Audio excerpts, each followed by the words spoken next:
Peristiwa ini terjadi di negara Filipina beberapa dekade yang lalu, ketika sebuah gunung berapi meletus. Dan lahar dari gunung berapi ini memporak-porandakan satu pemukiman. Dan ketika tim penyelamat sedang beroperasi untuk menolong para korban, didapati ada satu tangan yang mencoba menggapai keluar. Tetapi sisa tubuhnya tertimbun, tidak tampak. Dan kemudian segera tim penyelamat ini membuat satu bukaan yang besar.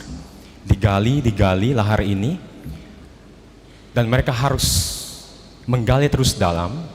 Mengapa? Ternyata mereka mendapati lapisan-lapisan yang tebal. Kemudian ketika tangan ini diangkat, ternyata ada seorang wanita tertimbun di lahar. Dan di atas dada wanita ini terdapat seorang bayi yang mungil, yang mungkin berusia beberapa bulan. Sepertinya wanita ini, ibu ini, menggunakan segala yang bisa ia lihat, yang bisa ia gapai untuk menutupi bayi ini. Membentuk suatu gelembung supaya ada ruang, rongga udara di mana bayi ini bisa bernafas. Dan puji Tuhan, bayi yang berusia 3 bulan ini selamat. Namun sayangnya, si ibu tak bernyawa. Seorang ibu, naluri seorang ibu akan selalu berusaha untuk melindungi anaknya. Makanya kita ada satu nyanyian. Kasih ibu kepada beta tak terhingga sepanjang masa, hanya memberi, tak harap kembali, bagai sang surya menyinari dunia. Kasih ibu seperti itu. Ketika seorang anak terjatuh, tergores saja sudah panik, sudah sangat khawatir.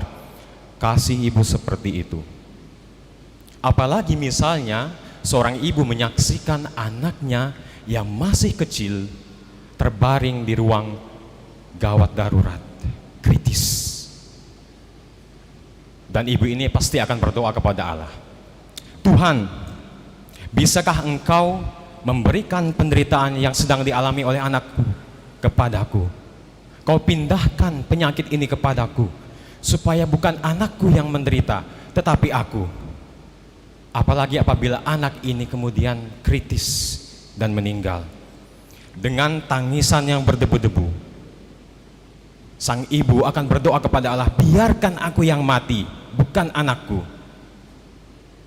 Biarkan aku yang mati, bukan anakku.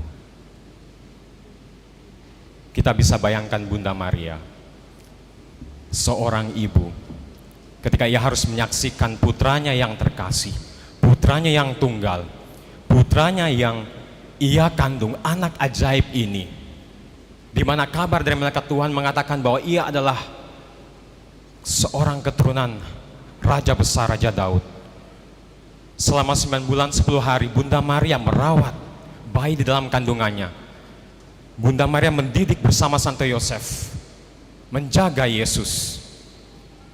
Hatinya patah, hatinya hancur, harus menyaksikan putra yang terkasih diadili, dihina, diolok-olok, dikecam, dihianati.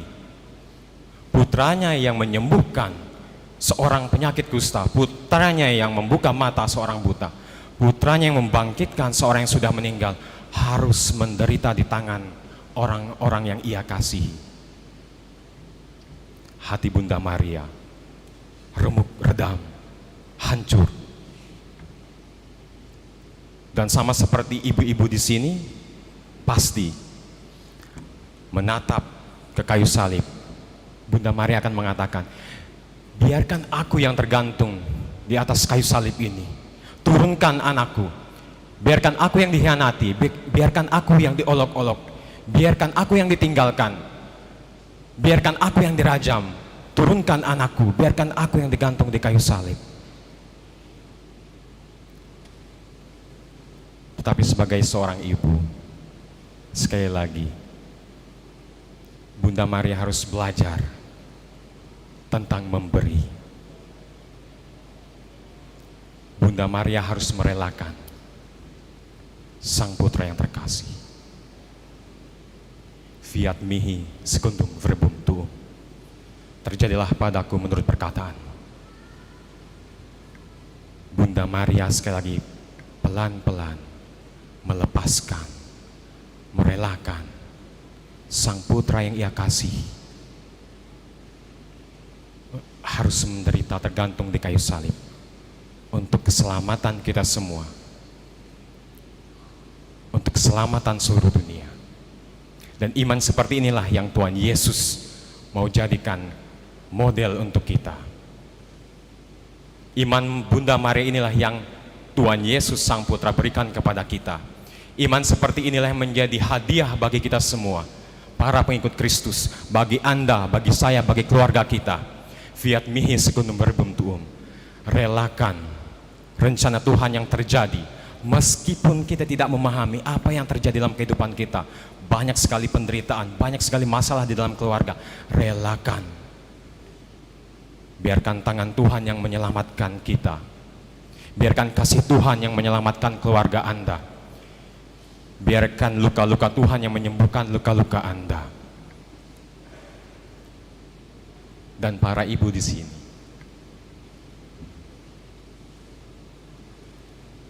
pasti sulit ketika melihat anak-anak harus terluka. Dan di tengah penderitaan, para ibu, apa yang harus Anda lakukan? Lihat Bunda Maria. Di tengah penderitaan, di mana ia berdiri? Di bawah kayu salib, bersandar di kayu salib. Di saat Anda menderita, ibu-ibu, di mana Anda berdiri? Di luar atau di dalam keluarga? Di mana Anda berdiri? Di tempat kegelapan atau di bawah kayu salib? Karena apabila Anda, ibu-ibu, berdiri di bawah kayu salib, Anda akan menyaksikan suatu peristiwa besar dalam kehidupan Anda. Anda akan melihat sama seperti Bunda Maria, bahwa penderitaan menjadi momen keselamatan, bahwa penderitaan menjadi momen rahmat. Apabila Anda bisa menyatukan penderitaan Anda dengan penderitaan Kristus, apabila Anda bisa menyatukan luka-luka Anda dengan luka-luka Kristus, Anda akan menyaksikan kasih yang luar biasa. Kasih Sang Putra Yesus Kristus di atas kayu salib. Lewat luka-lukanya, cinta menang di atas penderitaan. Para ibu, sama seperti Bunda Maria, apa yang akan Anda dapatkan? Cinta menang atas kematian. Apa yang Anda lihat dan saksikan, para ibu, apabila Anda bisa berdiri di atas penderitaan Anda, kokoh kuat, dekat bersandar dengan kayu salib, cinta memenangkan segalanya.